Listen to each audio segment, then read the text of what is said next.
All right, recording started.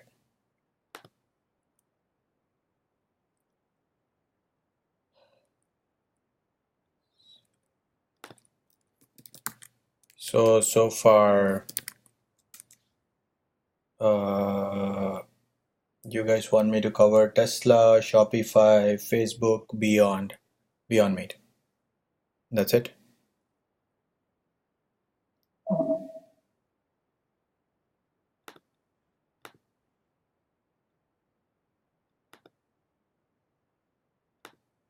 Ugh, Netflix. All right.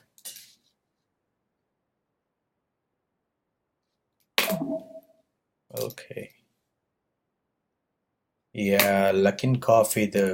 Because of this virus incident, I don't know how long it's gonna not do good.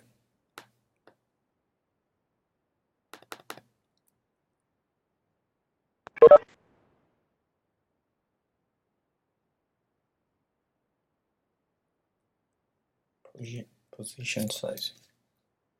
Okay.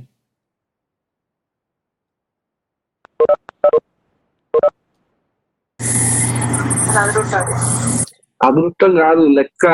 దేన్నైనా దాన్ని ఏమంటారు, లెక్క వేసి అన్ని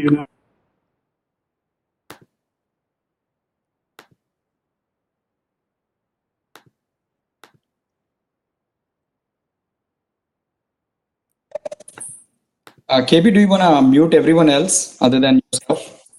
You have an option, so that probably may be easier.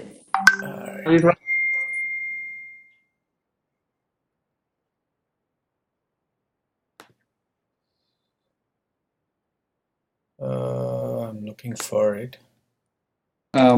Go to participant tab, and then and then you can just say mute on entry or mute all in the participant tab. I'm in participant tab.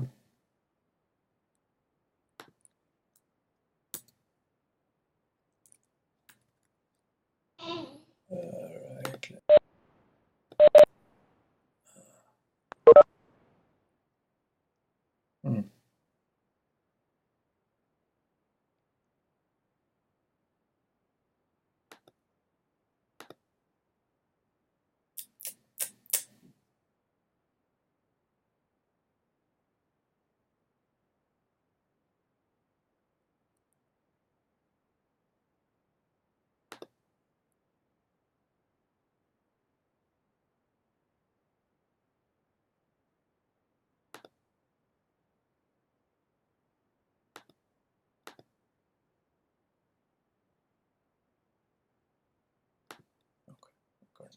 All right. Participant mutual. All right.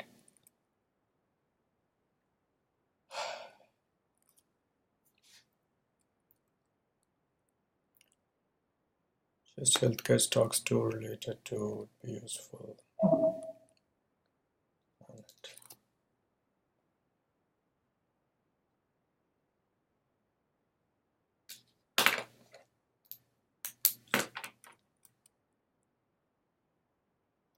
Well, I watch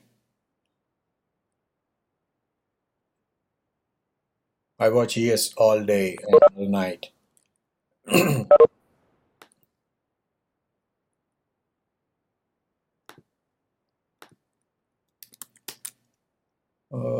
Eli. All right.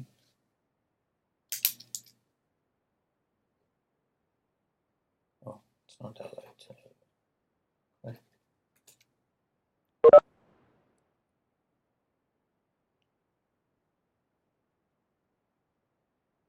Planning your day, week, month, and quarter.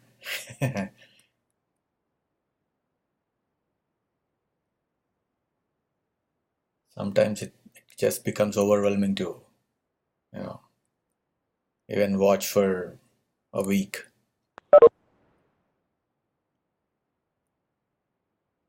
All right, then we'll start now. I think we have enough people. Yeah. All right.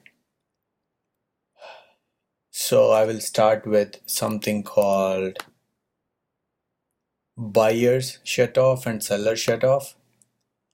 So what really happened on Friday? It's called a buyer shut off. So all the buyers who have been buying for most of the year, a lot of sellers came against them. So whenever one candle covers a lot of green candles, this is called a seller shut off. This is for Netflix. The exact opposite happened.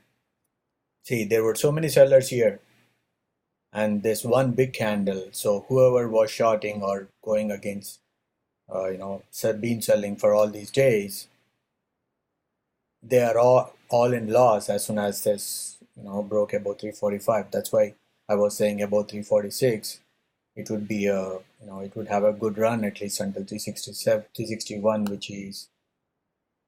this is the gap it was trying to fill. Even the market was so bad, Netflix still did good when compared to everything else. Okay, so let's go back. So this is one thing I mean, over the years I have seen this happen many times. When a large number of buyers come in, and you see it's such a big candle. If you are against it, I generally get out. If I was short, I just get out.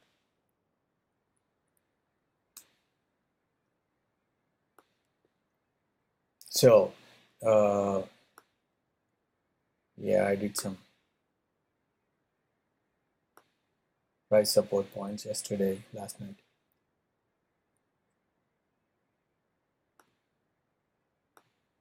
Okay, this is only RTH, what we are seeing right now. I'm not using the extended hours. So when you do this, you will see certain. No, this one is a gap. Let's see. This was the gap I was talking about for the last couple of days. So you see this gap. I thought on Friday it would come to the gap at a minimum, at a maximum. Sorry, it would probably fill this gap and bounce. But when it didn't bounce, and when it crashed below that, I started selling. I sold most of my positions after that. So whenever I go into the market, why do you look at ES? Well, it shows the overnight trading basically. So a lot of big institutional buyers, who are trading the index, this is what they do. They buy futures, and if there are, because this is 24 hours for 5 days, this gives you an idea of what the market is thinking. So I mean, even tonight, right after 6 o'clock, we will see whatever happened over the weekend, how the market perceives that news. We'll see that starting at 6 o'clock today. So if you follow this from 6 to 12, or until tomorrow morning, you will know what market is thinking of this coronavirus. So yeah, as I was saying, I mean, we have been having these sell-offs regularly. It goes down, it sells off, and this was in the morning on Thursday. So as soon as it came here, I thought it would close the gap on Thursday, which it didn't, which is more bullish because it couldn't even fill this small gap. So that entire thesis reversed on Friday. I mean, I started after this. I started buying a bunch of QLD, which is 2 times of QQQ options, and I was going a little bit more strong to the bullish side. But on Friday when it broke, I knew. I mean, this was a tell for me. This is where I decided, this is where I'm going to stop my losses, which I did. So anything can happen tomorrow, but when you're trading options, it's, well, especially for me, I don't like to be long when I don't know where the market is gonna go. All it has to do is, go one more day down. Even if, if it tests this trend line, I would lose more than 50% in most of my long positions in those 2 days. So there was no point for me to, even uh, stay with those positions. Some of them actually did good. I know I had this one CDLX. See, I mean, this doesn't look like anything happened on Friday. This chart doesn't say anything about what happened to the market. So if this breaks out, I'll probably go long again. So okay, I am digressing from what I'm supposed to. Okay, so what I'm looking for on Monday or in the next week is there is this support. So 30 to 52 is the support I'm looking for. Then a gap fill here and a gap fill here. So this would be your 5% drop. So or before that we could just come to 30 to 52 or to the trend line and bounce. But I mean, the more I read about the news, it doesn't look that way. I mean, as you guys have seen what happened when SARS came out. That was kind of well, we were also when SARS came out, we were just coming out of a big recession too. So uh, we cannot uh, really expect a similar price action again now. By looking at what happened when SARS came out. So these are some of the support points I want to see where it's gonna go.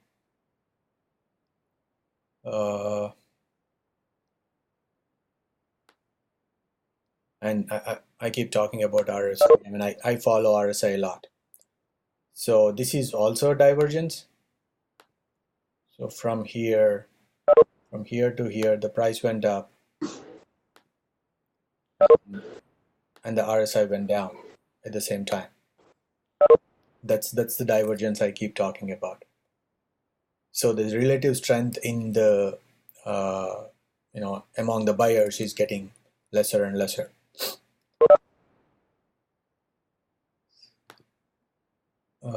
Is there anything you want me to cover on ES?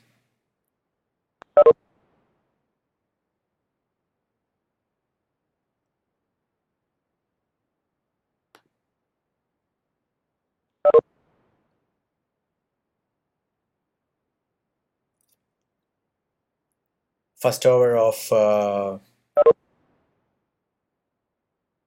well, right now, okay, but my positions are the one position I have is this one, which is a very not a lot of risky position. So I bought 330s and I sold 6 of 320s. So if the market goes below, well, I mean, as market moves, I will probably add either puts or get rid of some of these positions. Well, we'll see how it goes.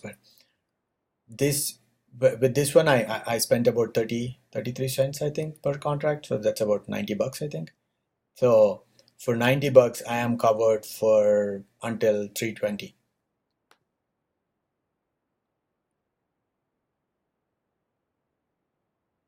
On the ES overnight, how would you trade SPX the next day? Well, SPX is the same as ES. It's almost the same. These are futures and that's an index. If you're trading ES, it would be same as trading SPX, but in the RTH hours.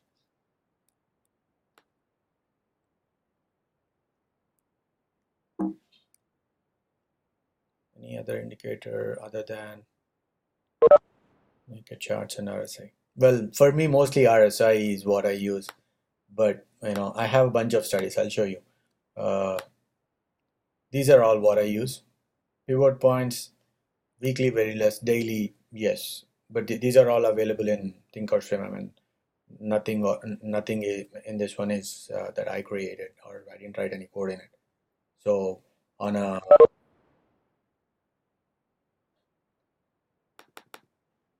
VWAP is something I use every day on a day trading. Check out what VWAP is. I mean, it gives you an idea of if the buyers are buying, or is there more buying pressure or selling pressure? We will know based on VWAP. So let's look at.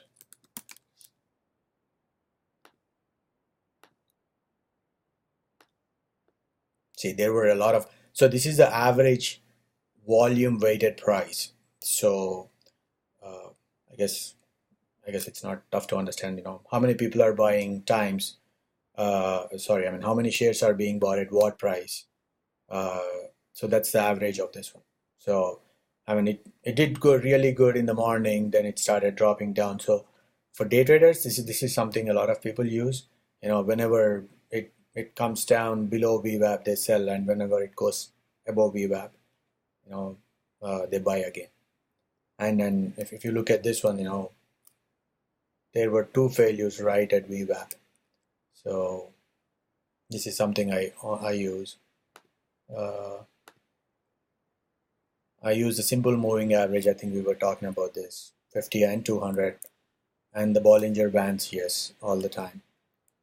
100 not a lot unless it's a daytime frame for my research, and I don't use CCI, not much. Yes, ATR. I use ATR. This gives you an idea. This gives you ATR gives you an idea of.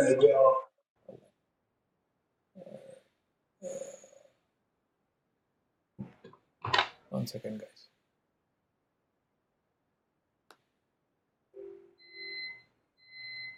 I thought I made it.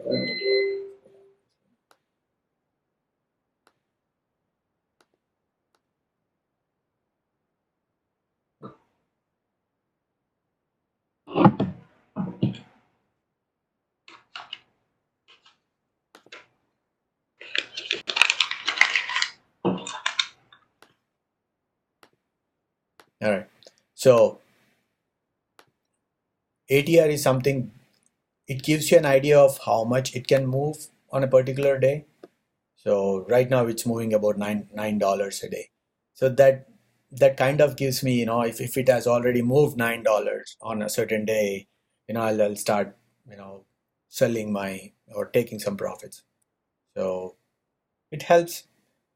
And then whenever the ATR is at really, okay, this this can be related to the Bollinger bandwidth.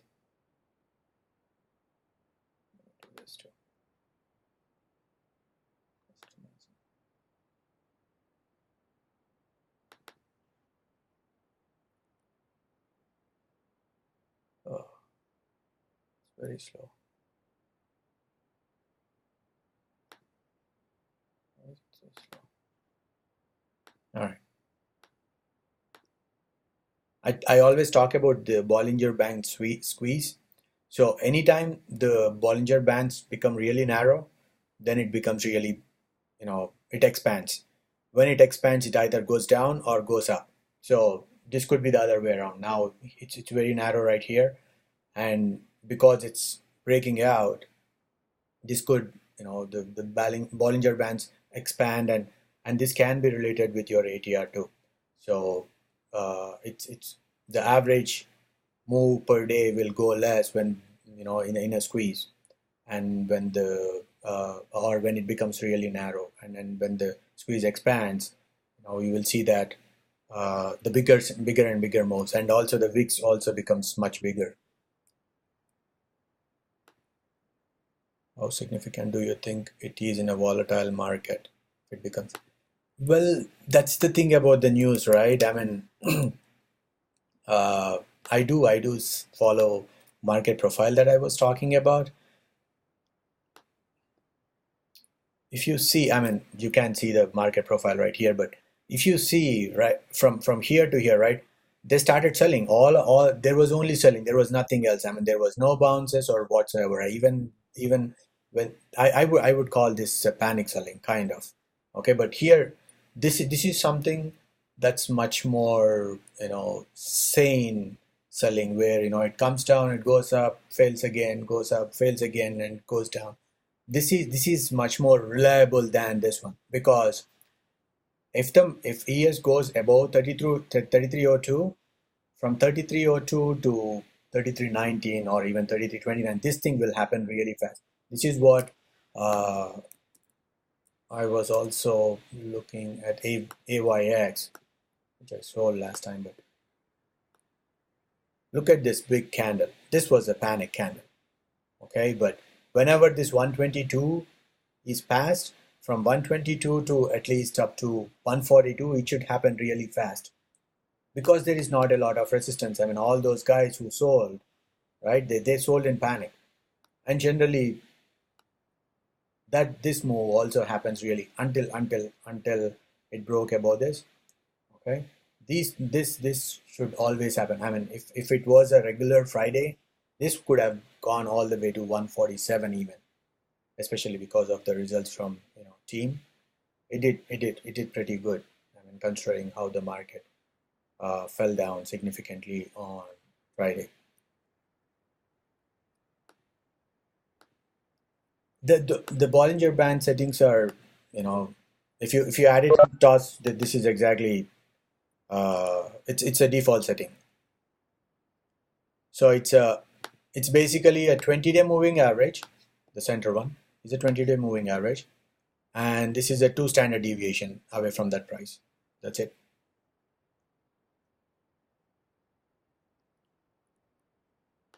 Well, actually, I totally even forgot to use it anymore. But when the market goes up really, really strong, sometimes I even use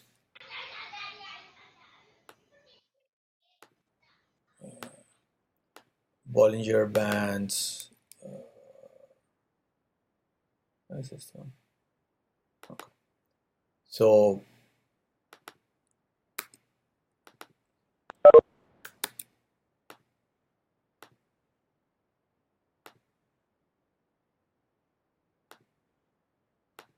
that's fine.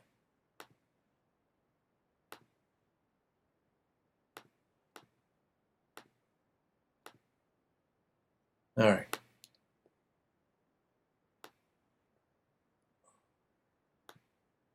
SPY, yeah. So I mean, I mean, SPY never touches the 3rd standard deviation. Most of the times it does not. But when it when there is a panic selling, like look at that in the December of 2018, that's when we will probably see touches for the 3rd standard deviation. But most of the times it does not, so I wouldn't worry about it.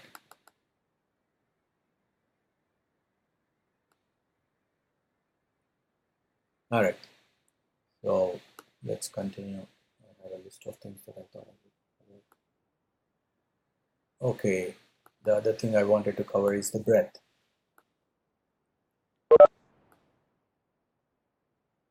This is the quad I generally use every day. So this is the breadth. So this was the kind of selling it happened on Friday. It was 6 to 1, so there were 6 sellers to 1 buyer. And Nasdaq, this was in NYSE exchange, and this was in Nasdaq, it was 4 to 1. I mean, we never had this kind of selling in a long time.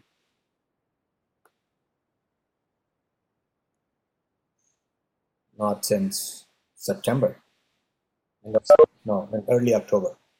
So this is something I use vol D. So that's the volume up versus volume down. This is another metric which lets you know if the selling is intensifying or not. And then this one I think I got it from a quote from somewhere.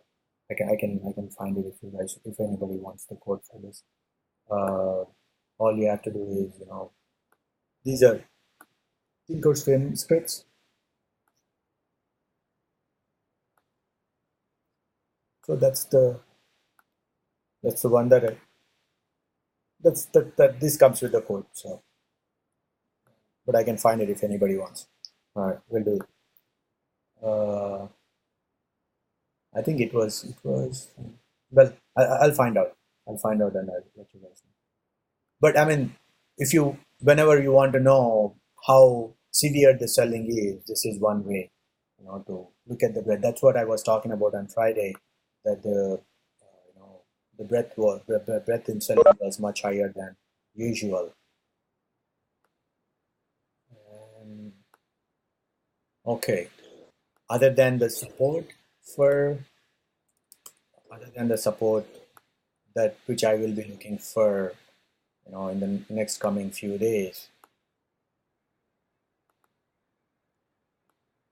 What I want to do is make it if the selling intensifies. What I really want to do is look for stocks that are doing better than the market. I'm going to show you one example of what I will be looking for. One of the easiest way to is to look for which stocks are making 52-week highs. Okay, and in Thinkorswim, you can look for it directly. Hold on a second. This is VWAP right here. So those lists, right? I mean, Thinkorswim automatically has some lists which are making 52-week highs and lows, probably like new yearly highs. So go through this and you will know which one is doing better. This is the easiest way. But other than that, let's talk about chart. So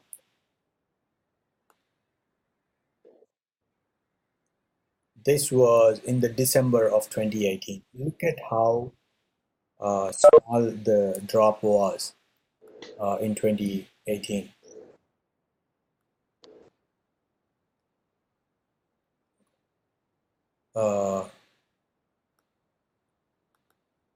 And compare that with the S&P 500. Look at how steep the drop was. So if whenever you see relative strength, okay, whenever the market correction is over, those are the ones that move a lot. I mean, when I first started trading, I always used to look for the ones that go down a lot, so that we think that we are buying it for a much cheaper price. But if you are looking for not value stocks but the ones with huge momentum, you would have to find stocks that are not going down when there is a correction, and then look at how much it went up from after breaking out 164 to 470 right now. I mean, if it went to it more than doubled even in this stretch in 2019. So look for strong price action stocks, or the ones with higher relative strength than the market. I generally make a list of them, and I share whenever I can. That's one thing that I will be looking for. I covered sellers, fire, shut off, breath. Yes. Well, that's all the list I had. Now, okay. So we'll look into some stocks then. Tesla. See, the RSI it's overbought for a while. I mean, it's overbought since it was like what, 400. So that's a 50%. If you're not following the price action, you would miss the next 50%. And look at the ATR. It's 21. It's its highest ever right now. $20. So you expect a $20 move every day on an average. And I cannot be bearish on this right now, because look at that. I mean, when something goes up so fast, it is supposed to come down a little bit more than this. And one of the traders I used to trade with, he always used to say, this was a long time ago, that whenever you expect some kind of price action, and if that is not happening, it means your thesis is wrong. Okay, I mean, so you expect this to come down because this is oversold, overbought. Okay, so you want this to come down a little, I don't know, even from here, right? I mean, it erased one day and it started going back up. So now it's moving sideways. If it keeps moving, well, we do have the earnings. That's going to change everything. I mean, either it goes up a lot or it goes down a lot based on the earnings. But right now, if it is still here, this could go much higher based on this price action. And these are some of the uh, levels I have: 630 and 690. And I don't care where the price is when I'm looking at the charts, because if I think or if I have an opinion uh, that the price is already higher, I can never trade anything. This makes your the charts make you much more saner. Hold on one second. Yeah, sorry. I mean, if it's going sideways, it's gonna go sideways for a few days and then it's gonna shoot up again. Of course, we have earnings, as I said, that could change everything. But generally, whenever a stock goes up, goes sideways, it means that it's gonna go higher, much higher. Generally, it's at 16, 18%. 161.8 that happens, or well, this is okay. 150% to 161% is what you would expect. This is called the 161% is the golden ratio. So this is something okay, let me write it down. Harmonic patterns. There is this lady Kathy, I think. So she does all her trading based on harmonic patterns, and also what is it that Ravi follows? Forgot what that study is. Anyway, everybody follows whoever follows the Fibs. They give the most importance to 161.61.8. I mean, when it's coming down, it's 61.8. Elliott wave, yes. Thanks, Vijay. So even in Elliott wave, right? They use Fibs. So there are so many people who are following this 161% or 61.8%, right? Because a lot of what we are trying to do is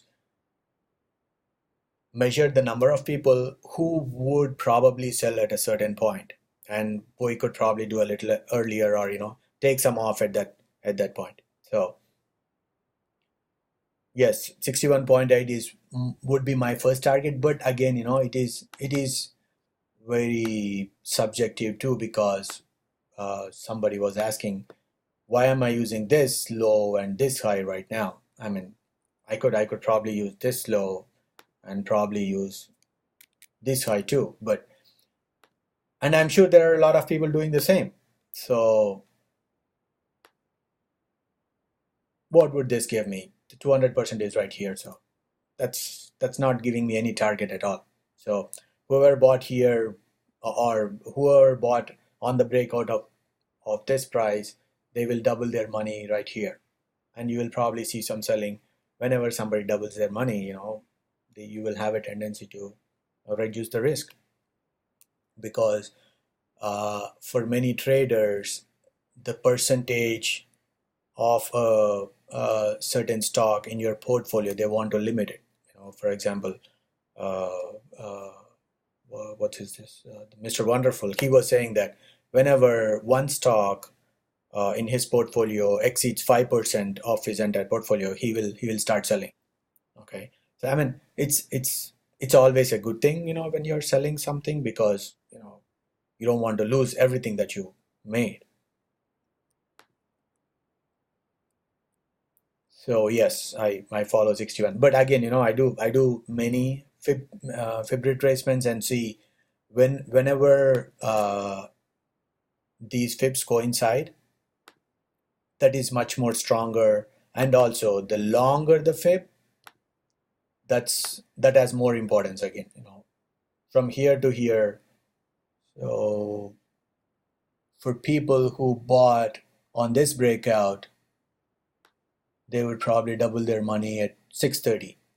So now this 161 point for this fib, the 161.8% is 630, and for the people who bought on this breakout, for them it would double their money at the same point. So if it goes there, I would like to see some selling, and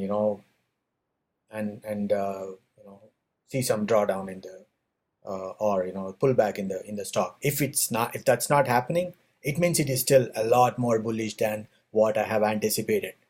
So that's exactly what's happening with I thought this would be it.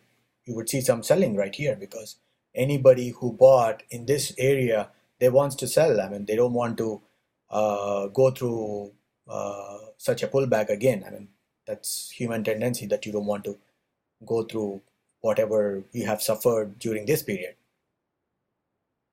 So that's with the fibs, I guess.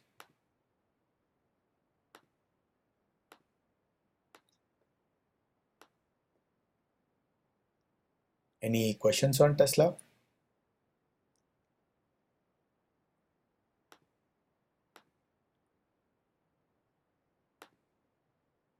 All right. Well, Sharp is amazing. I mean, it broke out, it consolidated here, it broke out, and it keeps going. Well, technically it should go to 485. I was waiting for it, but on Saturday I sold it.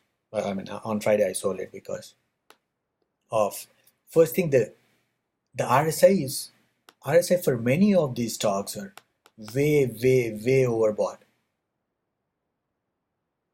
It can probably go a little higher, but it went down anyway. So RSI for many of the stocks is so high, it's not easy to go ahead and buy and stick to it, because any correction that could happen could be really bad. A lot of my traders whom I trade with in other subscription service I was talking about, a lot of them are already in cash, and they have been trading for decades. So I will probably hear whenever they say anything. So Shopify is still good. Do these moves happen always, or well, this is unusual. Yes, it is. But okay, let's talk about that. So let's look for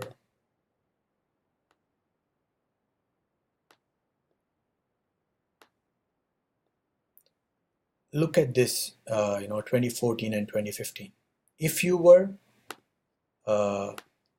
trading or investing, especially for investors, right?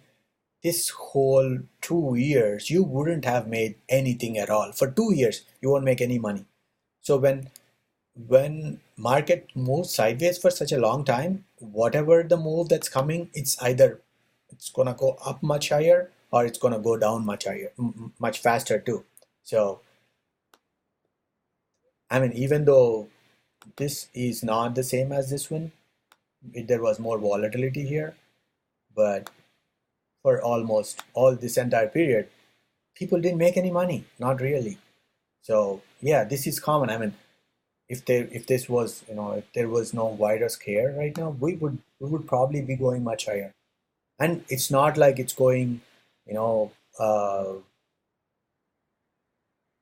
these moves, whatever has happened this year in S&P 500, they are not huge, but the individual stocks, they have moved a lot, not the entire market. So well, I mean,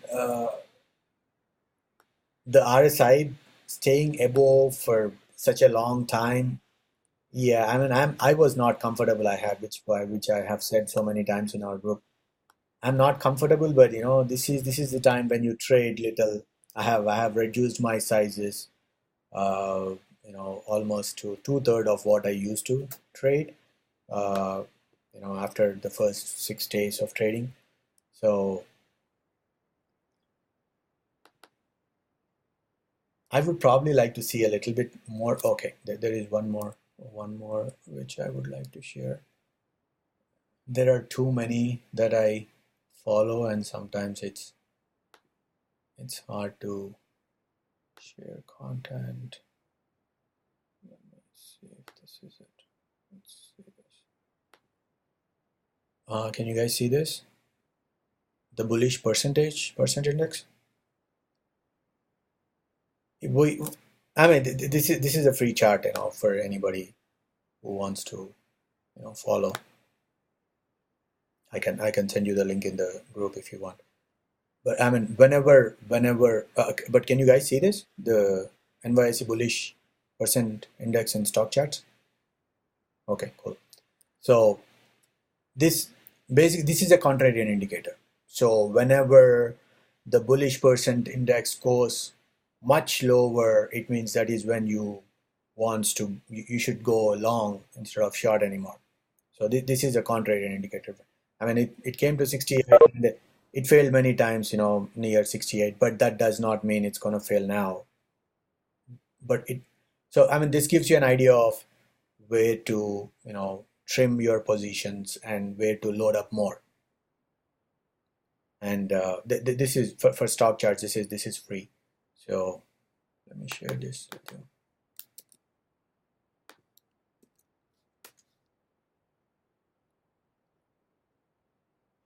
All right, this is another one.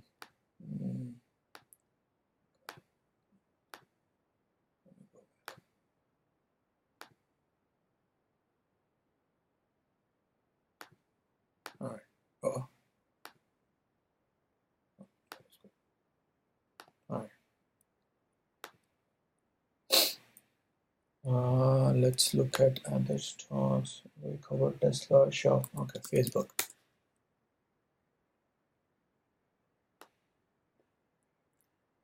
Well,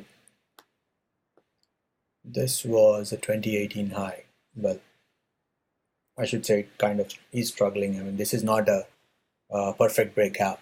Whenever something breaks out of the all-time highs, you would expect it to just run, because there should be below this point or above this price, right? Anybody who has bought before this day, they're all making money right here. So it is our, I mean, if you are making money, why would you sell? Unless you start losing money, unless you think that the market is going to go down. And generally if the price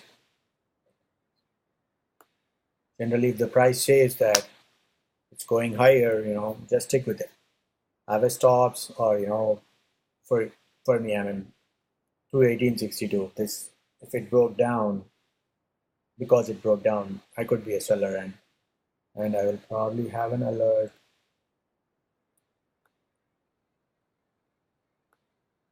This is what I do every day, all day. Okay. Keep alerts. Being prepared, this is all me being prepared. Keep alerts all the time.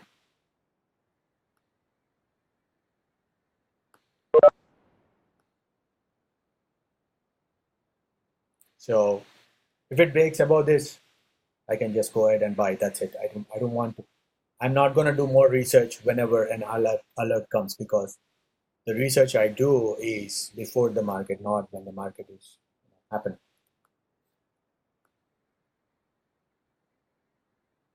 All right. Well, this is of Facebook. So, okay, the 208.60s is probably, I want to see how it does.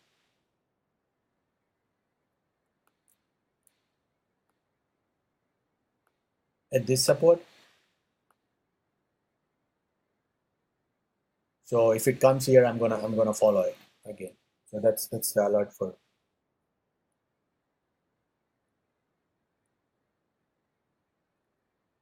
I would probably change this to 22.75.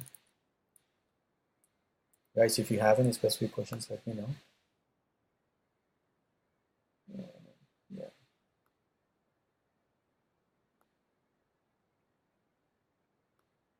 So for this fib, so for this,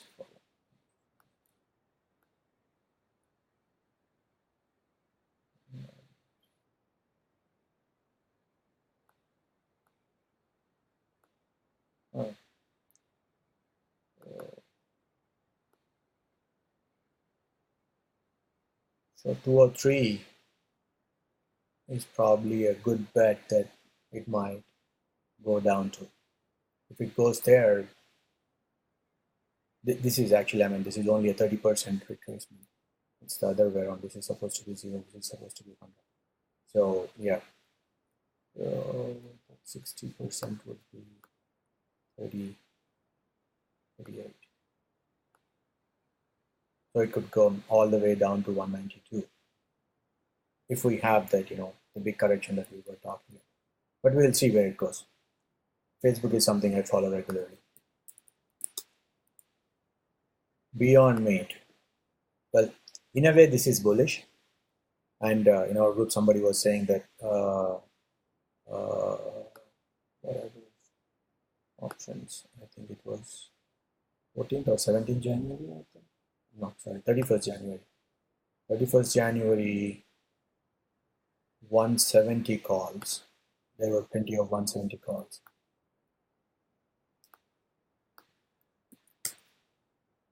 Yep, look at that. 18,000 calls on this day. Somebody, I think it was around 14 or 15,000 contracts that were bought. So there is a possibility. Could that be a hedge for them? No, it cannot be a hedge because they're buying way out of the money, right? I mean, 170 is so far away. So they are expecting some kind of news-driven event. Well, one of the things that I've been hearing is that McDonald's might roll out the Beyond Meat burgers all over the country. So if that happens, yeah, this is because that's the biggest chain ever. So that could change everything.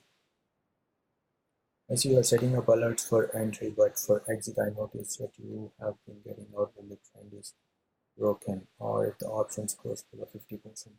Do you use any stop losses? Well, I don't really use any stop losses. I'm in the market all the time. Anytime anything goes down, I look at how much percentage I have lost, and based on that, exits are kind of easier for me because there is this 50% retracement, and other than that, whenever I'm making money, right? I mean, whenever I'm making money, for this one, we trade. I mean, actually, the best trade for me this year was Beyond Meat. I mean, in terms of dollar, right? I bought here, I sold here, and I bought here, and I was able to make money this whole way. And again, I bought somewhere here, and I made money here too. I mean, this was fast. This was really, really fast. So the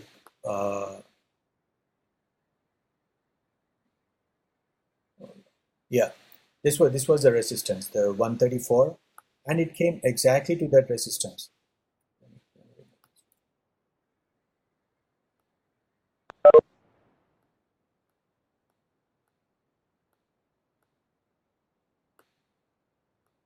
All right, so it came from 70s to 130s. That's a big move.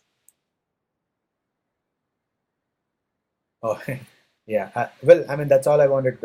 I'll get back to it. So, no, I'm not still in Beyond.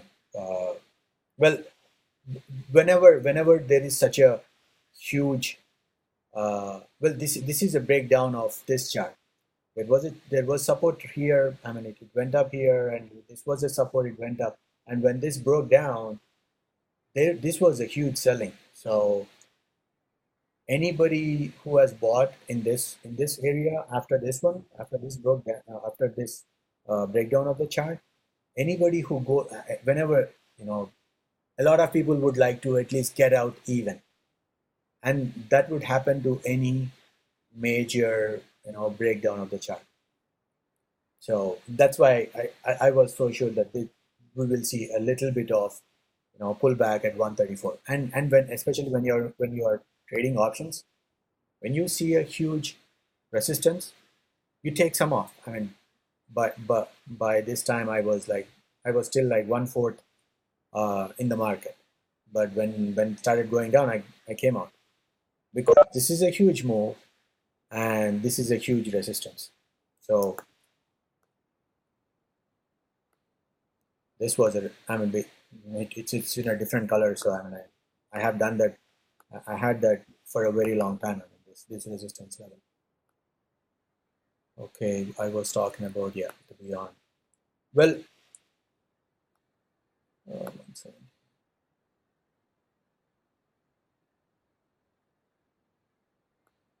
Well, all I was saying is this bet was, yeah, 18,000 calls, and the price was around what, 38 to dollar, 38 cents to a dollar. So if there is a news, like the one that I said, from McDonald's or any other big chain, obviously, from here to all the way here is possible. That's around 171. That's, I would say that would be like a bingo trade for him. So that's 122. That's a $50 move. That's almost what, 40% move. And in a week, if that happens, yeah, they're gonna make, a lot of money. Okay, so that's all about the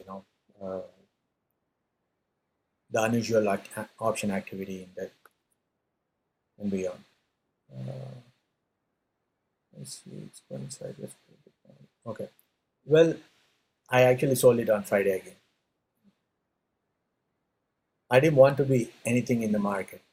Well, we will see how it does. But if it breaks up over 134, I'll probably get back in again because there is another $35, $36 in this one. So that would be a good move too. At least to 160. It's 25 bucks. So how far out were your rolls? No, these were, I can't remember what I bought. Oh yeah, I had. Okay, when I had February 170 is what I. This is what I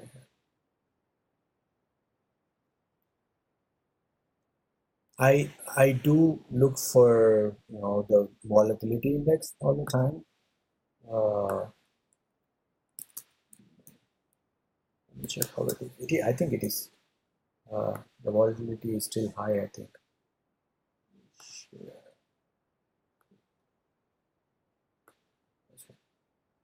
Look at that. It was so less, but it went up. It's down a little, but yes, the volatility has gone up a lot.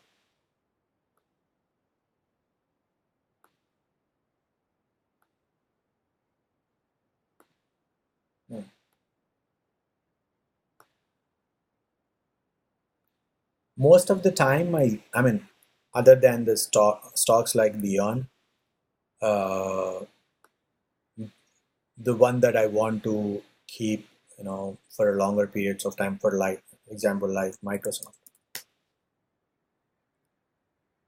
This is what I have been doing recently, which has worked really well this year. Is I look for delta somewhere in the 70s. Okay, so this is about $9.20, right? So 920 into 75. So your $920 is worth of buying 69. Can you guys also see the calculator? Well, it's basically 920 into 75. So you spend 920 bucks, that's equivalent to $69,000 worth of Microsoft stock. So, well, this is February. I will probably go, March or April. April is probably even better. I mean, instead of 75, so $13. So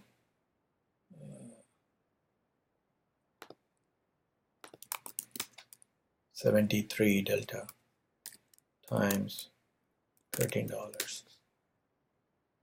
So no, hold on, sorry. Into 165. So spending $13. Oh, what did I do? I think I did something wrong before. So $13, you invest $1,300 here for 155 option, and that 1,300 would be equivalent to buying $12,000 worth of Microsoft. So that's almost 1:9. So, and then these are working much better. All right. Generally, if I buy this delta at 73 and this goes into 80s, when the delta goes from 70s to 80s, I generally roll it to 70s again. So I mean, this 50s will become 70s or something like that.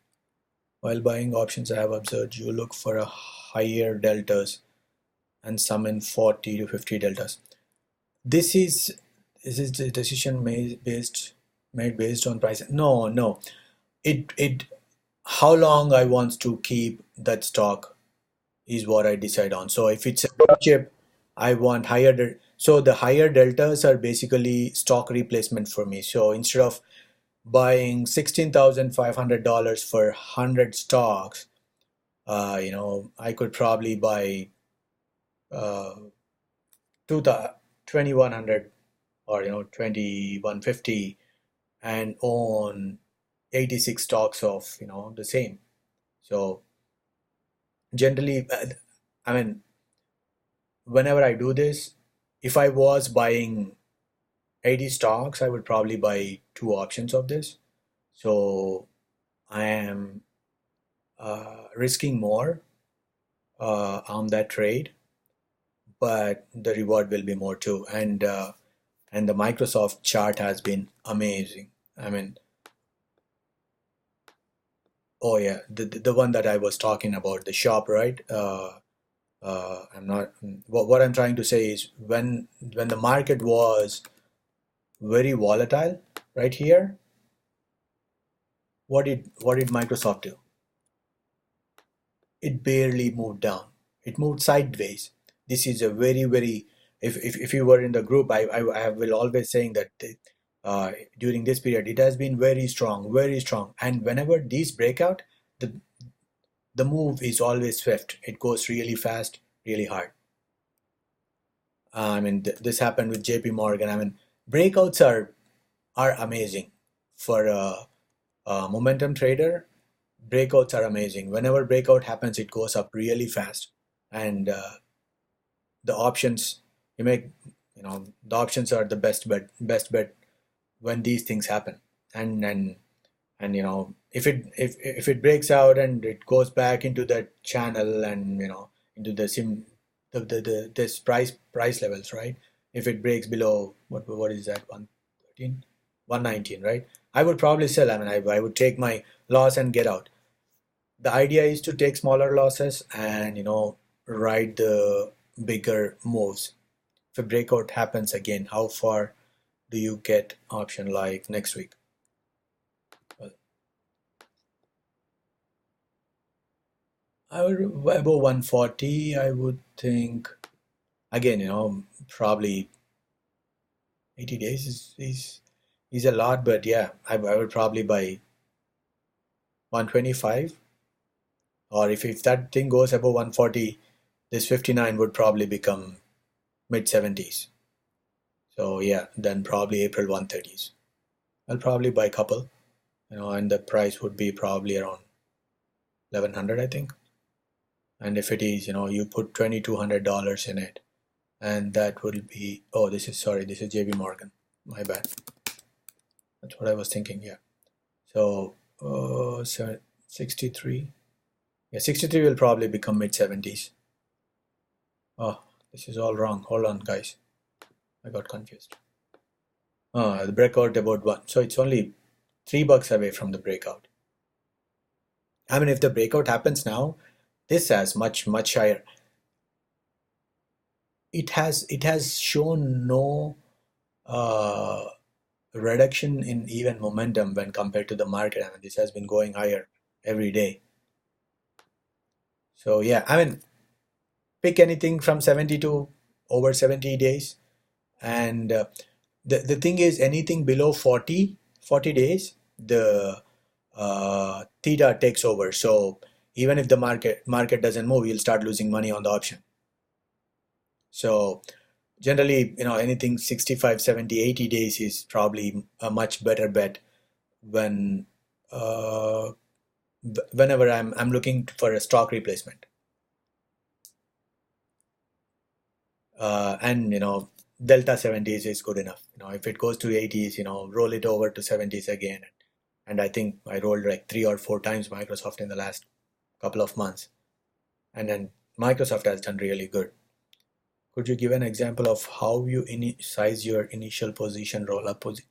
Well, that depends. Okay, for example, 2% is the maximum on any stock I would want to invest. Okay, 2% of, so 2%, let's say if you have a 100K portfolio, so you would probably put $2,000 in it. Okay, so for $2,000, well, I mean, when the portfolio becomes smaller, you might have to do 3% or 4%, depending on, because you don't want to manage 50 positions like me. That would be hard. So, all right. So let's say if you have 100K portfolio and you are investing $2,000. So for this one, you will probably buy what, 15? So when you're buying option, you could probably do 4,000, double it, or I mean, you're risking a little bit more, or 4,000, right? So for 4,000, how much delta do you need? That's about 0.25 delta.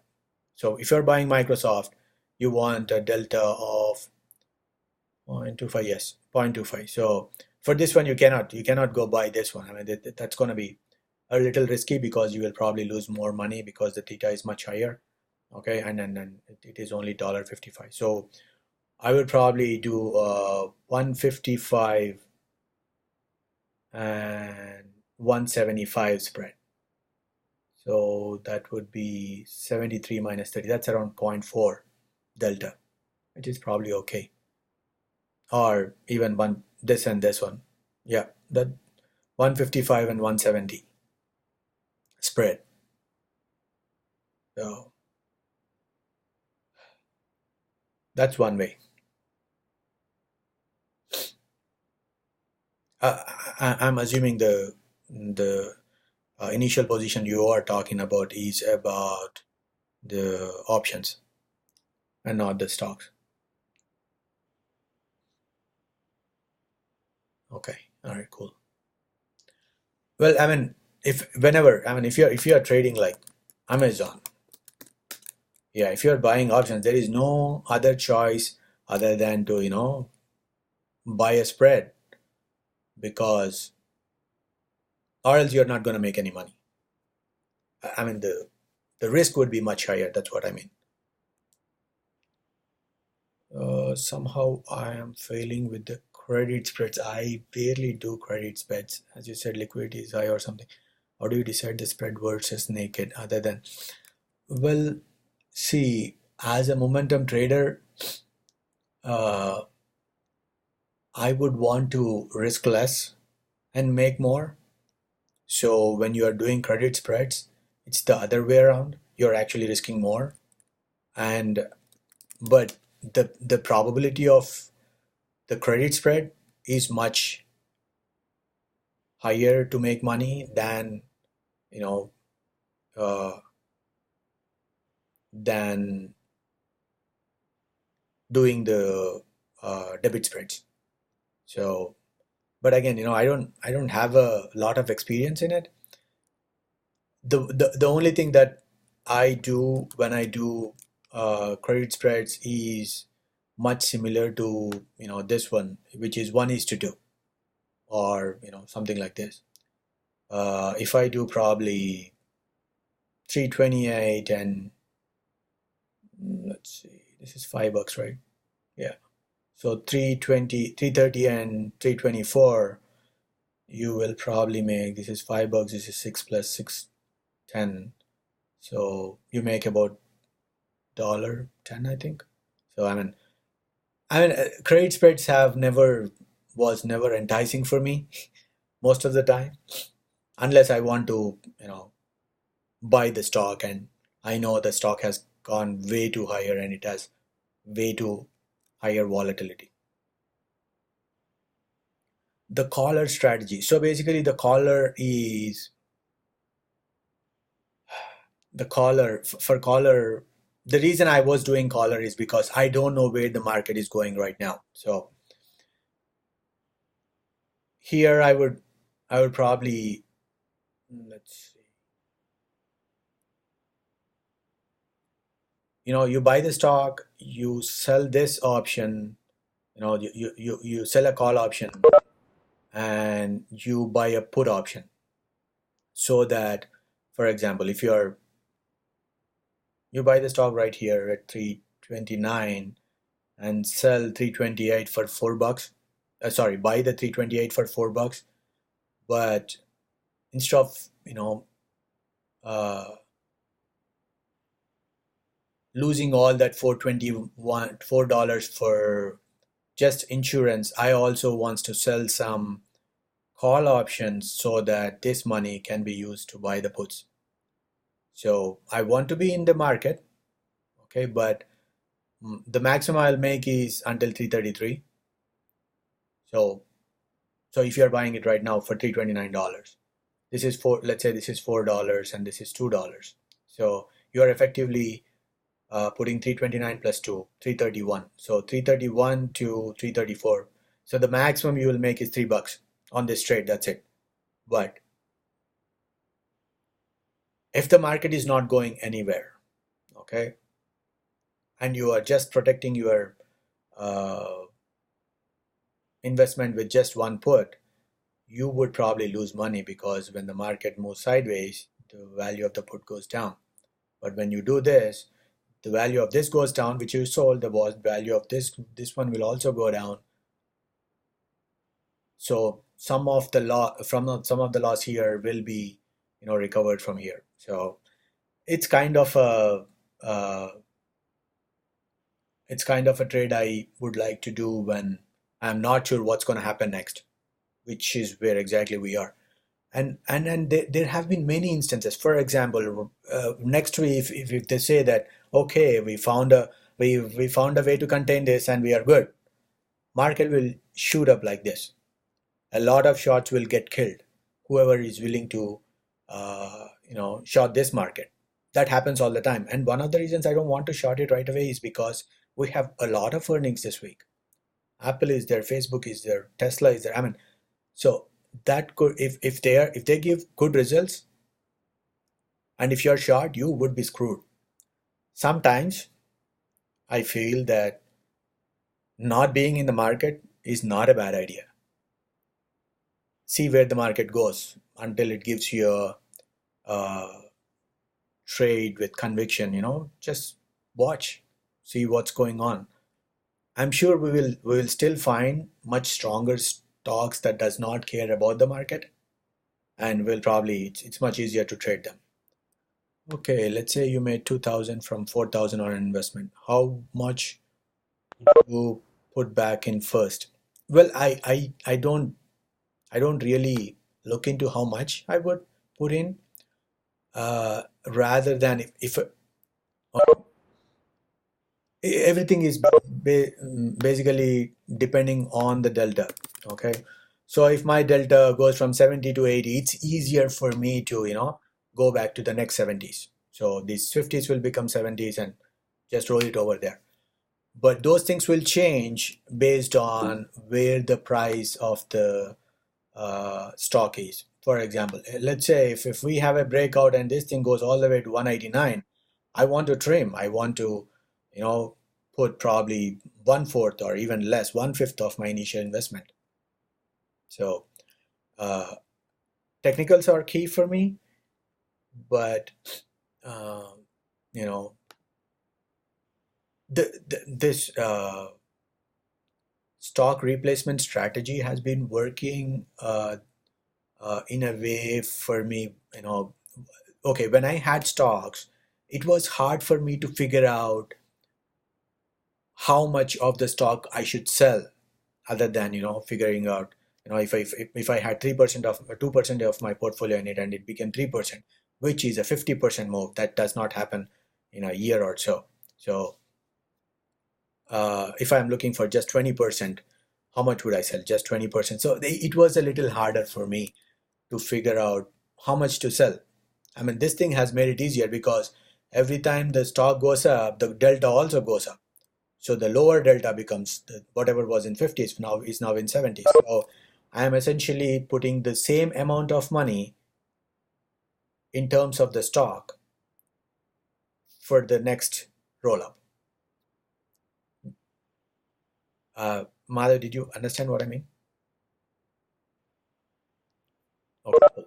Can you quickly show how you plot the fib lines? I'm having a hard time understanding which. Well, it's subjective, as I said, right? It is subjective.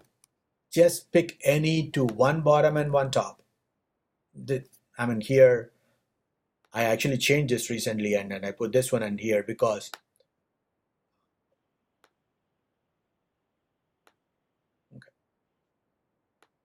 I had a fib from this low to this high. But look at what happened. All my fib levels have been crossed. We are above the 200. What am I going to do next? So, so now I'm thinking from here to here. Okay, so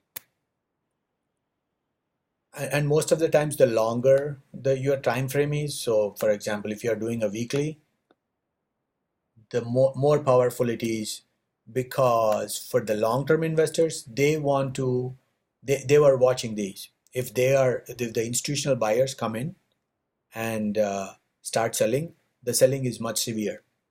Okay, before I forget, I wanted to talk to you about that. Oh yeah, too many thoughts in the mind, and it's hard to cover everything. See these. Okay, next we see a gap here, gap here.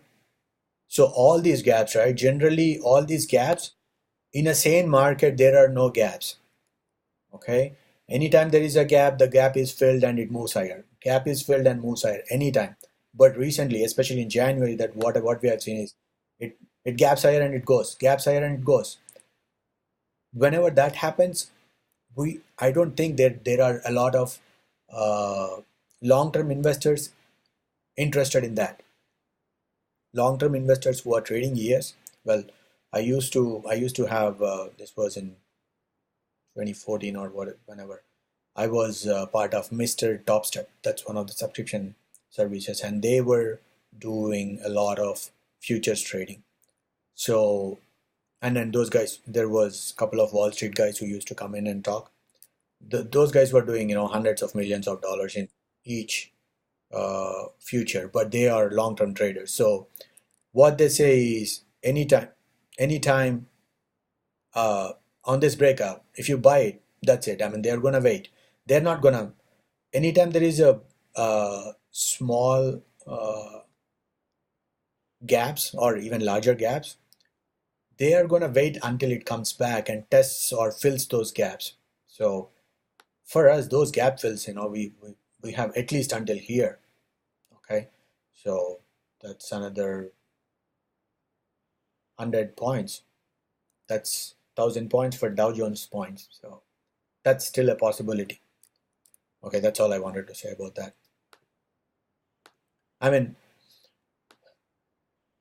right now the short-term buyers and sellers are ruling the market, and when the drop happens, it happens really fast. Okay. As it crosses your initial fib lines you draw, fibs will longer time frames to get new levels. Yes, well, yes, that's correct.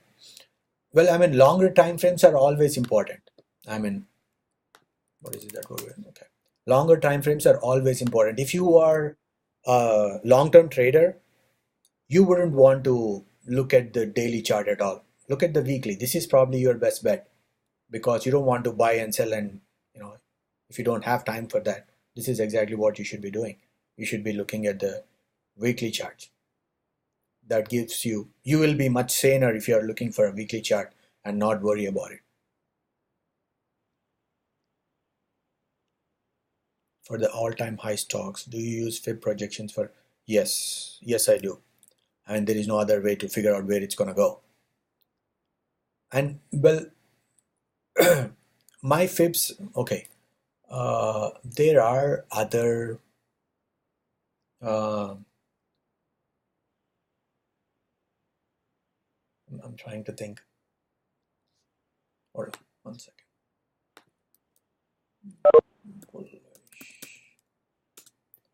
So let me show you this.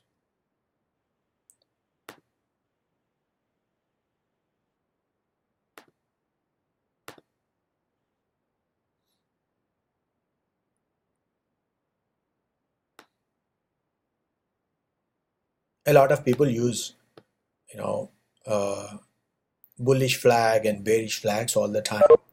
So for them, let me show you this.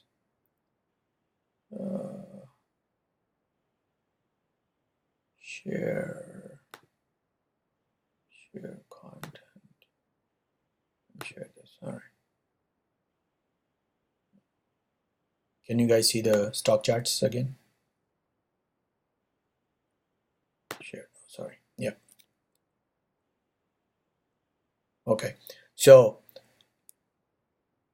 whenever there is a breakout, right? So this they are expected. So in any flag, right? From here, from 11 to 18, on a breakout, they expect the same amount.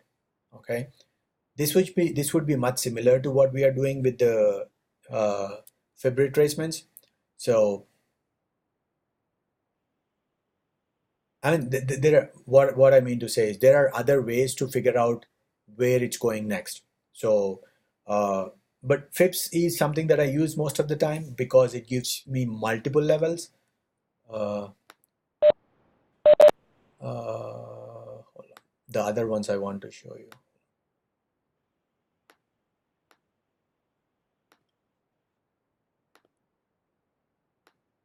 But that's not the only one. But the other ones you will see them directly, right? Double bottom, right? I mean, let me see what had a double bottom recently. You know what?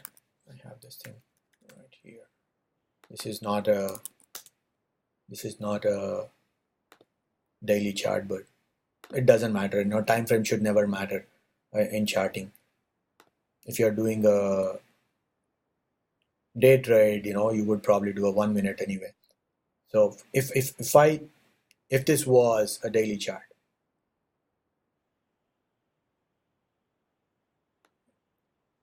so let's assume this is a double bottom, right? So you would expect if this was a double bottom, your target would be around 132. I use this every day. I mean, uh, on a 1 minute chart, if I was trading this is what I would use. You know, now I have the targets of 130 and I have targets of 132. You know, and this 132 coincides with the day high. So if I am long this is where I sell. So my point is there are other ways to figure out how far it's going to go, and a lot of people use flags and you know, the double bottom targets and but many have similar targets when it comes to fibs. So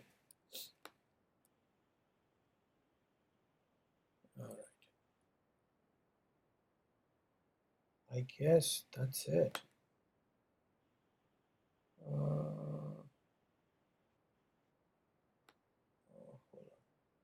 Shop, Netflix. Okay, somebody asked. I think we covered Netflix, but okay, let's look at it one more time. So, see, these are, I would think if this was working, it would go to 377 or even, 384. That's why I bought 370 or 375 calls, because look at this. This candle was what? How big was it? Let's look at how big it was. So 325 to 34, that's $25. So if this would go another $25, this would hit 375, and that would have happened on Friday, or it could have even went to 380s. So and this is still a target now. And somebody asked for Arista networks. Man, I I don't understand certain. See, when there are such a huge gaps, it is so hard to trade. I mean, it is hard to trade because if you have an option here, okay, and if it drops, you lose all of it. I try to avoid them generally because these huge gaps, they they kill your portfolio in a day. I mean, if you have one bad trade, that will kill many of your profits on that day if this happens, because you lose all of it in a single day. I generally stay away, but I mean, this, by the way, this is a gap fill too.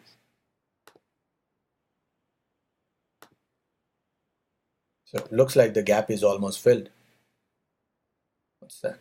No. 242.36.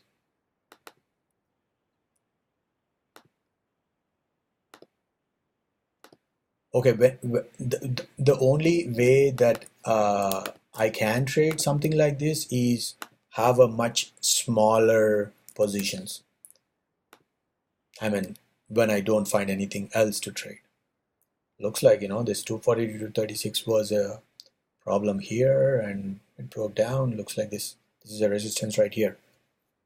Can we look at the BHF? Oh, I'll write it down. Hold on. Okay, Luckin Coffee. I think Luckin Coffee is in the channel. After a gap fill, is there a way to know if it would go up or down? Well, generally I sell it at the gap fill. I mean, whenever it fills the gap. I mean, I would be a seller on Friday. It almost filled the gap. If you don't have a target to sell, you will never sell until you start losing money. And when you start losing money, you don't want to sell because you just saw much higher profits just now, a day ago. So I mean, for this one, I would probably look into it about 251 because there is so much sideways movement right here. So I mean, earnings help for these things. If it goes, it could just stay right here, and not go beyond 250 until the earnings. And it's already, RSI is so high, 85. Wow. All right, there is Eli Lilly. I missed this one. I kick myself for not being able to get into this one.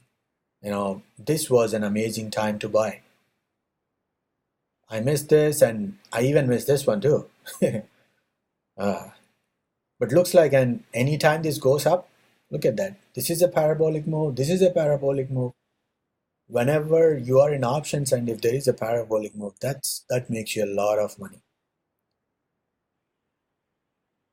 All right, let's. Cool, nice. Yeah, sometimes when I have too many trades, I don't know which one to take. And if I don't do the research the day before, I won't get the conviction.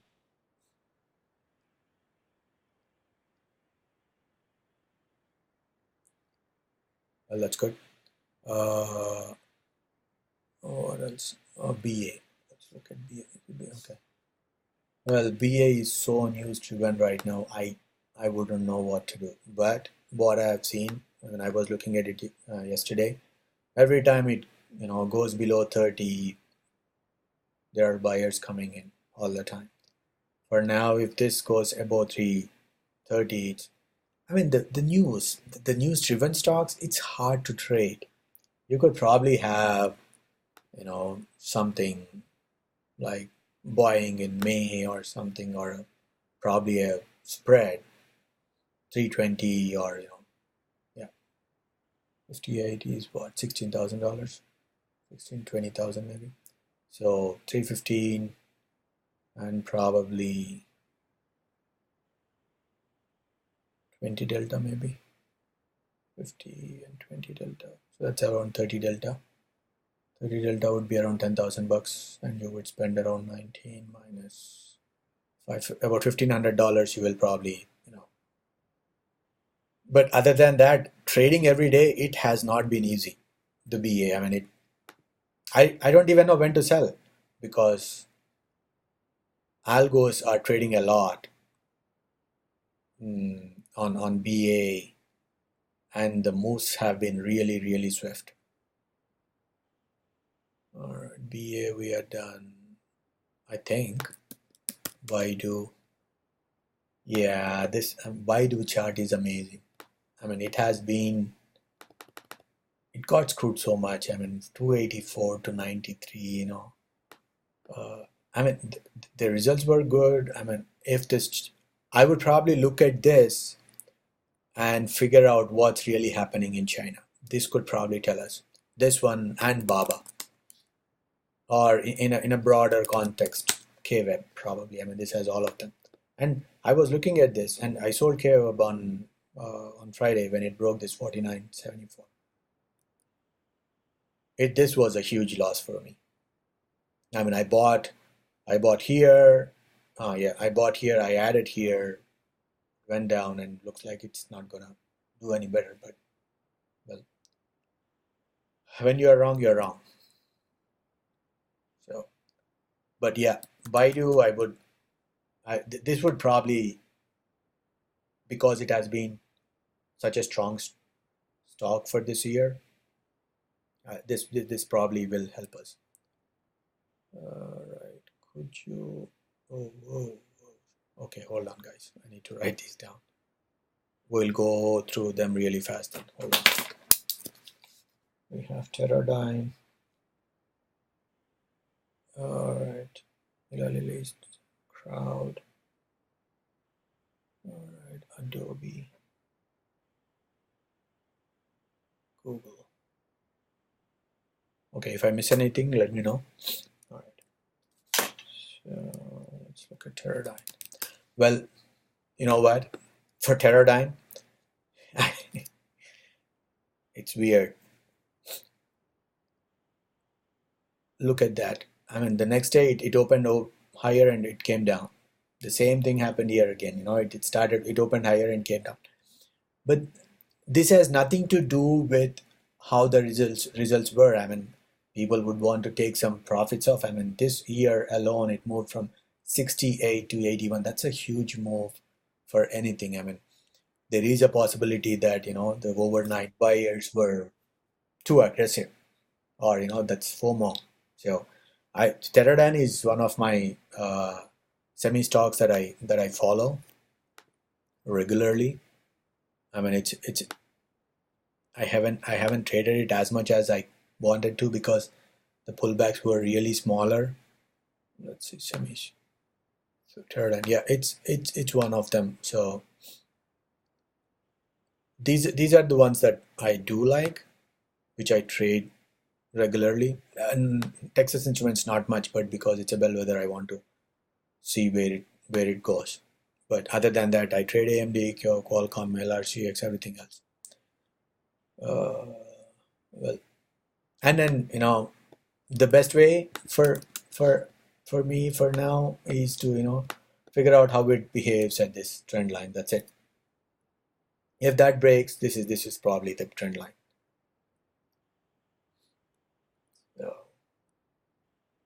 Next, crowd. Crowd has been good.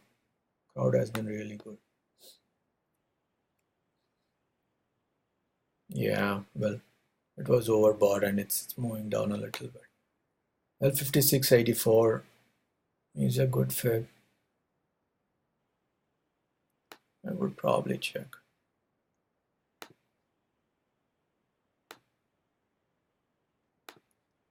I'll probably look into this one, see how.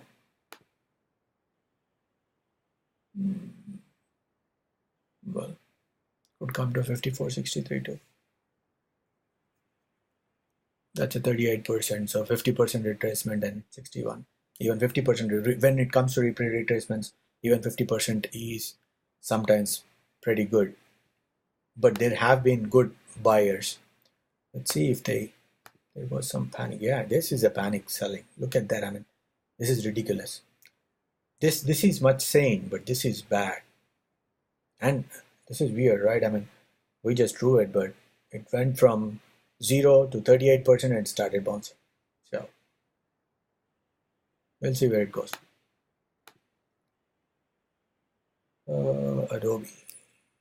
Adobe has been amazing, but look at that. It's very overbought. Hold on, guys. All right. Overbought. Let's look at the weekly. Yeah, it's been much more overbought before.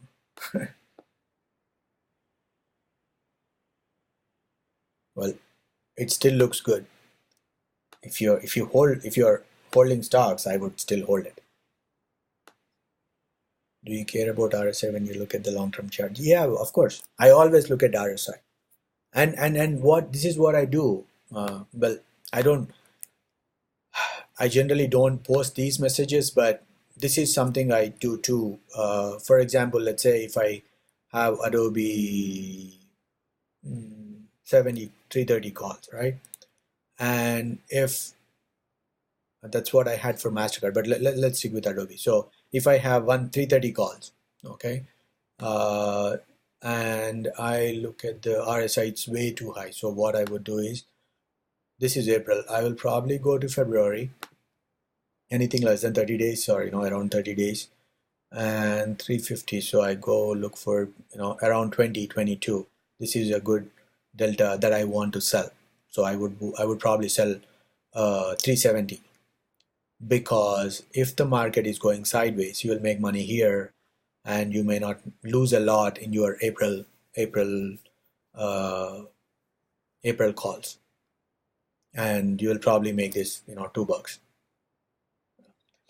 So even though you are investing like what, 2,000 there, more than that, 3,000, right?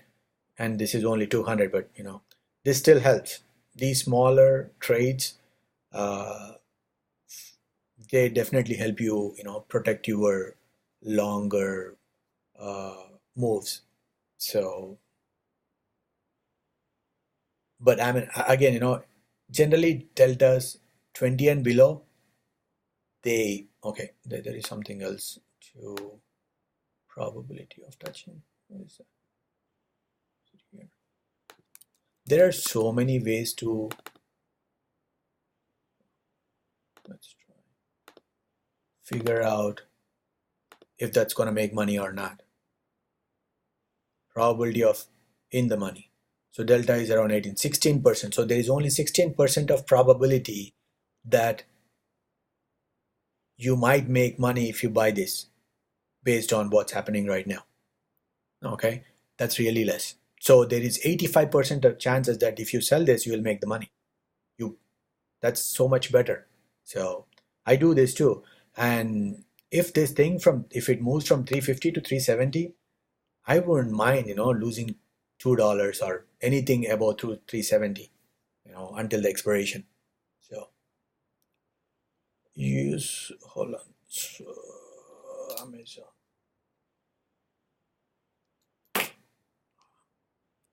Look at Google first. I don't know, man. I don't know much about Google. I haven't been trading it at all. I traded for a few days and I then stopped. It's mainly because of the options are huge. I mean, and whenever you buy the spread does not move much, and these options are expensive as it should be. For a $1,400 stock, and I couldn't even buy this as a stock replacement because if you go 2 months away, they are gonna be expensive, and that's $7,000. I mean, if you're buying a 70, that's 10,000. I'm not gonna put 10,000 at all on a single option. So,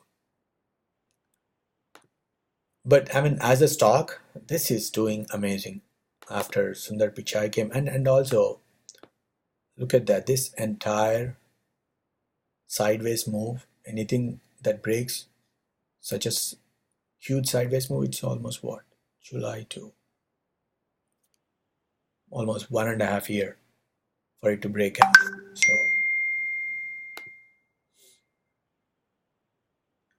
So yeah, I mean, this could easily go to 1600, and I think they have. There were plenty of predictions about 1700 too, I think.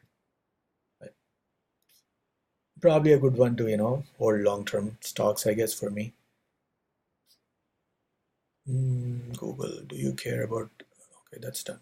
Amazon. Guys, whatever I tell, whatever opinions that I am telling you right now, but it's only based on, whatever experience I have. So, take it with a grain of salt.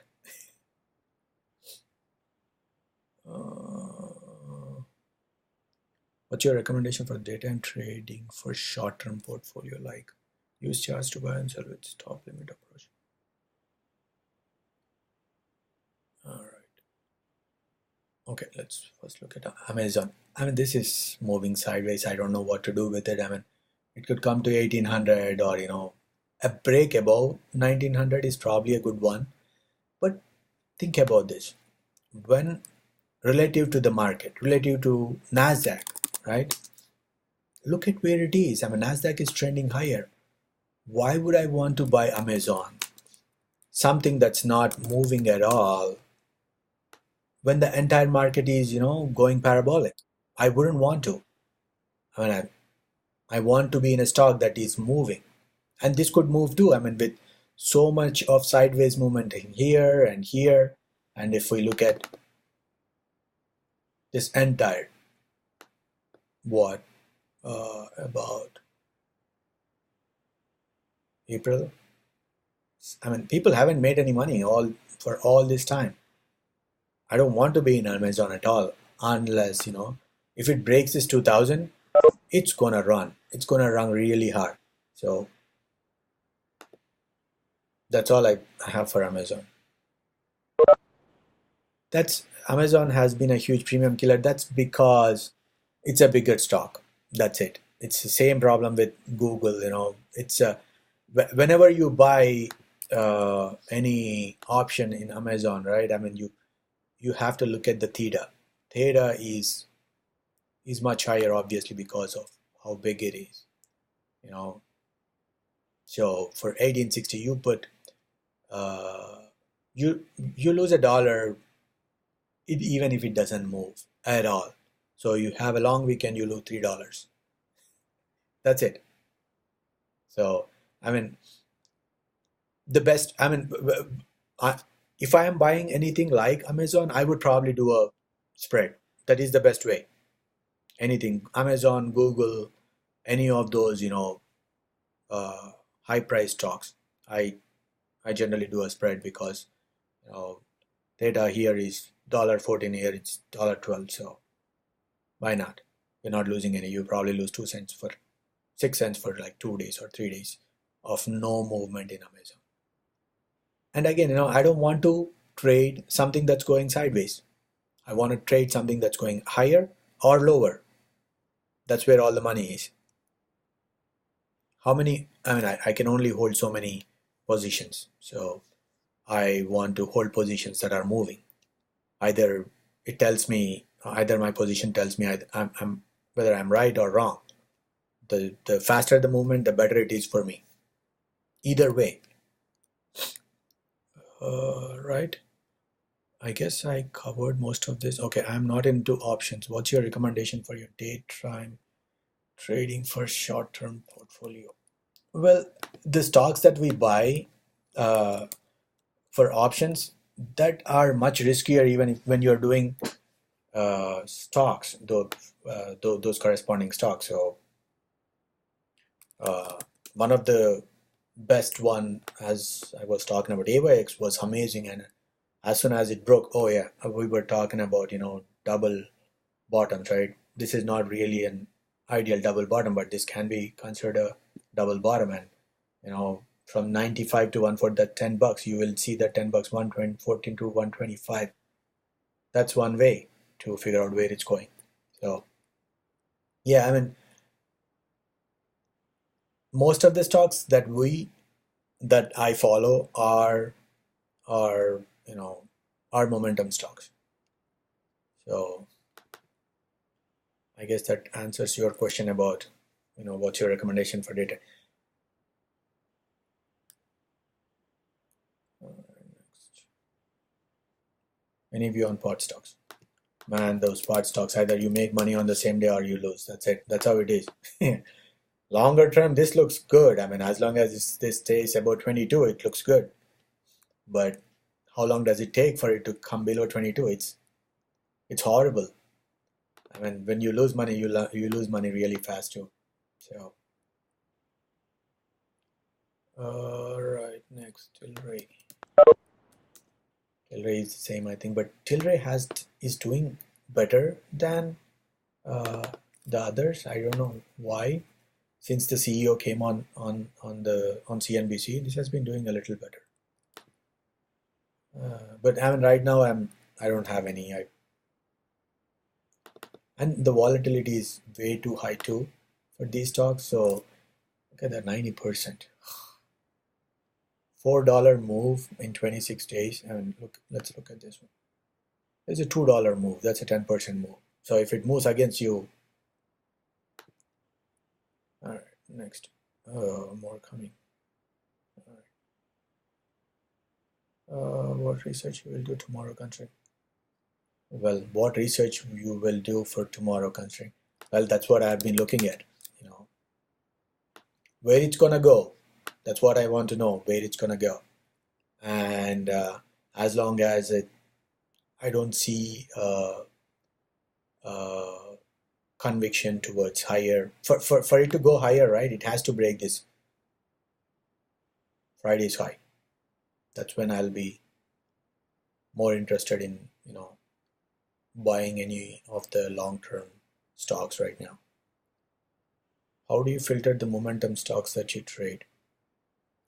Well, if you look at a stock, you would know how it's moving. I mean, if it's moving every day, in a certain direction, that's it.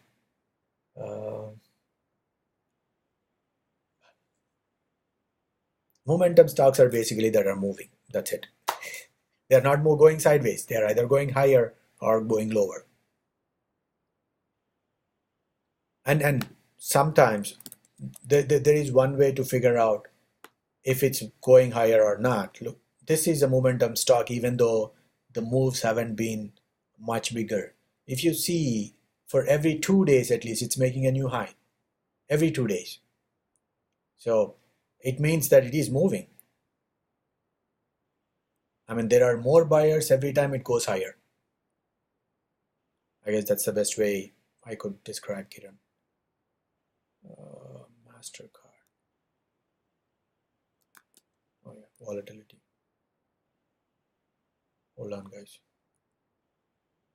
MasterCard, PayPal, new. Actually, PayPal is looking better. MasterCard, this is the channel. I mean, I had so many channels. I got rid of all those channels. I thought this channel would work, and it did. And it broke out of the channel, and it kept moving higher.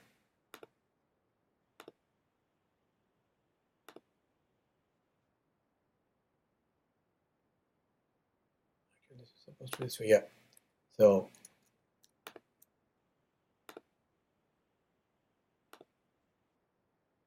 well, I mean, it has been going higher every day. So the best it's the best way to figure out where it's going to go. I mean, we can always do the fibs, which let's look at the fibs from here to here. That's almost there. That's 330. That's almost there too. So, well, as long as it's making new, I mean, it made a new high on Friday. If it makes another new high, it is still, I mean, if it is making new high on Monday, it keeps going. I mean, as long as the stock is making a new high and not a new low when compared to the last couple of days or 3 days, it's moving higher. That's it. And most of the time, in a bull market, I always have alerts on the day before, the on the high of the day before. So for Monday, I would probably have an alert here and probably have an alert below here, I guess, but below 321. Well, we don't know how it's gonna go on Monday, so we'll see. PayPal has done good. Actually, I wanted to buy PayPal on Friday, but with the market the way it was going, I didn't do anything. I mean, it was on my main, charts. This has done good, and this should go to 121 very easily.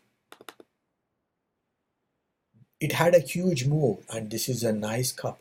So, oh,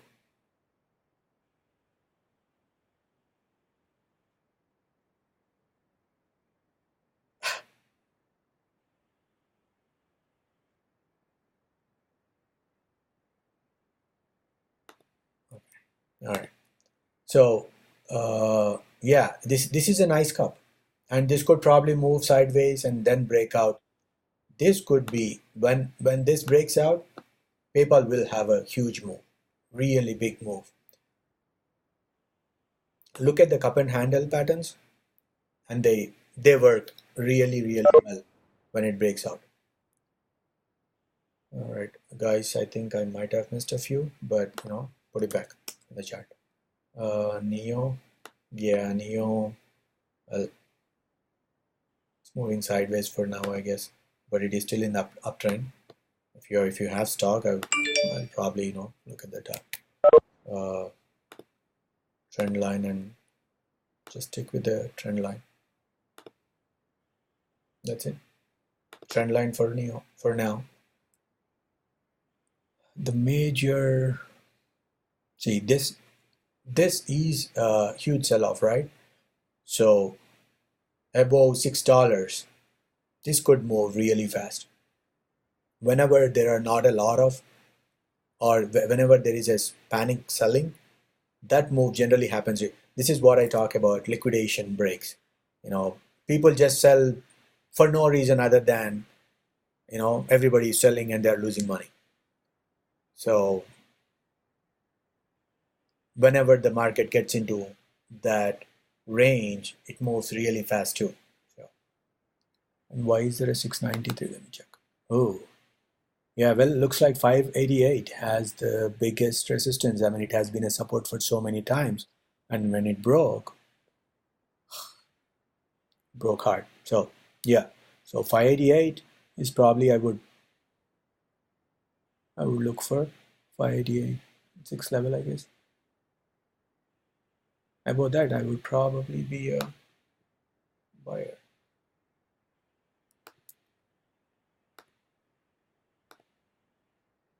Yeah.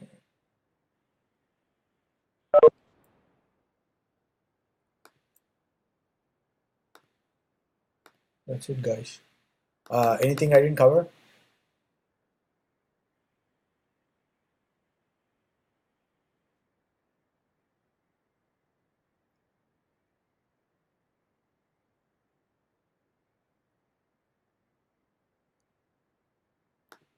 Well, that's it, I guess. All right, guys. Covered a lot then. All right, cool. Is market due for correction soon? Well, we will know probably, tomorrow or next week whether this is going to be a bigger correction or not. As I said, last time, but the problem with news driven market is exactly that. When the buyers come, they come really fast. When the sellers come, they come really fast. Okay. There is nobody, no, we will know what's going to happen. The one big problem with the market right now is it's everything is overbought. Many stocks are overbought.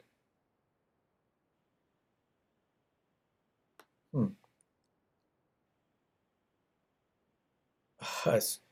Give me your, okay, hold on. Swami, send me your number, I'll add it to it.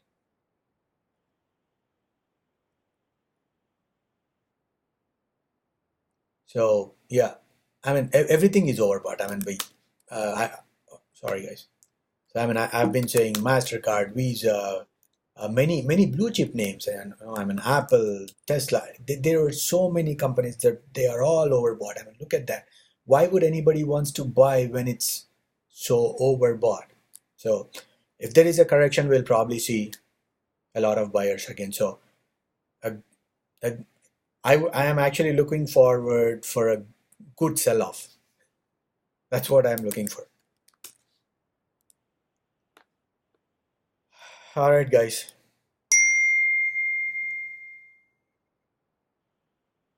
I guess that's it.